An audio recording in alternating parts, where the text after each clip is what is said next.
Israel के iron डोम एक बार फिर से यानी डिफेंस सिस्टम एक बार फिर से फेल हो गए हैं। लेबनान और इजराइल के बीच जंग बढ़ती ही जा रही है। ऐसा नहीं है कि सिर्फ लेबनान खतरे में है, खतरे में पूरी तरह से इजराइल भी है। इजराइल का मेन शहर तेल अवीव, नाम तो सुना ही होगा। अब वहां पर भी आयरन डोम फेल हो रहे हैं और हिजबुल्लाह ने जो रॉकेट दागे थे उनको आयरन डोम नहीं रोक पाया। खाली इलाकों में नहीं बल्कि बिल्डिंग्स और मकानों को भी हिट किए हैं।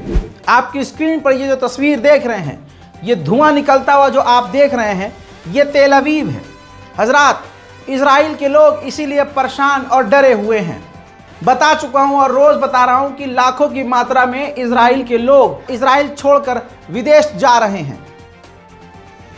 आंखों को यकीन नहीं होता कि ये तेल अवीव है, सबसे सिक्योर देश और एरिया कहा जाता है, और इनके भी आयरन डोम डिफेंस सिस्टम फेल हो रहे हैं। कहा जाता है कि लेबनान के रॉकेट हल्के हैं, लेकिन अगर हल्के रॉकेट भी तेल अवीव पर गिर रहे हैं तो फिर क्या ही मजबूती आयरन डोम की होगी। इसके अलावा दोस्तों, अलग अलग इलाकों में भी रॉकेटों की बरसात हुई है, और बड़ी बात यह है कि ये रॉकेट लेबनान के सीधा तेल अवीव और दूसरे इजराइल के शहरों में जाकर हिट किए हैं, जिसमें तेल अवीव में इजराइल के काफ़ी सारे यहूदी बुरी तरह से घायल भी हुए हैं। आइए मैं आपको वो तस्वीरें दिखाता हूं जिसमें लेबनान के रॉकेटों ने इजराइल में भारी तबाही मचाई है।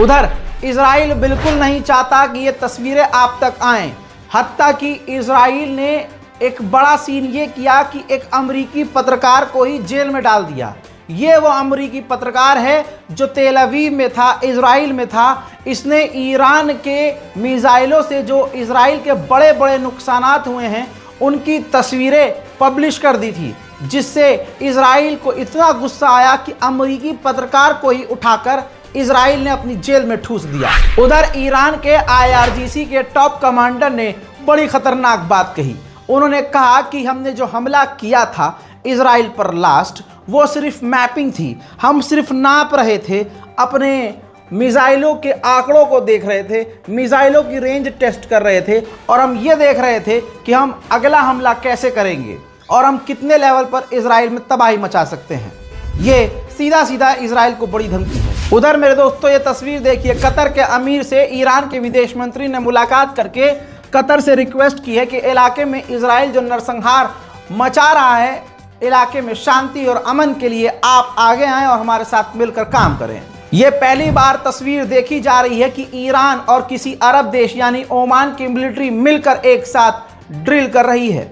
हजरात मोहतरम, ये तस्वीर शायद ही आपने कभी देखी, और मैं तो अपनी ज़िंदगी में पहली बार देख रहा हूँ कि ईरान के साथ कोई अरब देश मिलकर मिलिट्री ड्रिल कर रहा है।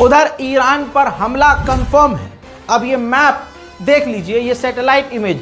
कतर के अंदर ही अमेरिका ने अपने 16 विमान, रिफ्यूल विमान यानी फाइटर जेट में उड़ते उड़ते ईंधन भरने वाले जहाज़ों को तैनात कर दिया है। उधर कताइब हिजबुल्लाह जो इराक का संगठन है, उसने धमकी दी है कि अगर इराक की सरजमीन का इस्तेमाल ईरान पर हमला करने के लिए किया गया तो इराक और आसपास के अरब देशों में जो अमेरिका के बेसिस है, हम उसको निशाना बनाएंगे। बाइडेन को अब यकीन हो गया है कि नेतन्याहू उनको प्लान शेयर नहीं कर रहे हैं।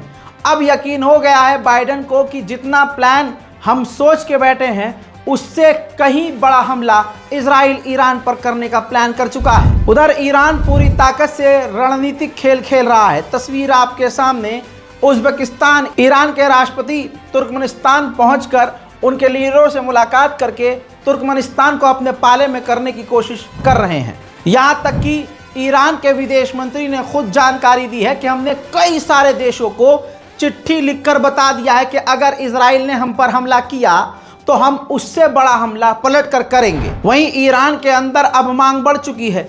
ईरान के लोगों की मांग यह है कि अगर इजराइल ईरान पर इस बार हमला कर देता है तो फिर ईरान को परमाणु बम बना लेना चाहिए। उधर बाइडेन ने नेतन्याहू को ऑप्शन दिया है कि अगर आप ईरान पर हमला ना करें तो हम ईरान पर अब तक के सबसे बड़ी पाबंदियां लगाएंगे और हर तरह से ईरान को बैन कर देंगे। वही बात करें ईरान की तो ईरान ने साफ कहा है कि हम जवाबी कार्रवाई के लिए पूरी तरह से तैयार हैं। ब्रेकिंग न्यूज़ में फिलहाल के लिए इतना ही। जल्द लौटूंगा और भी बड़ी जानकारियों के साथ। तब तक के लिए जय हिंद।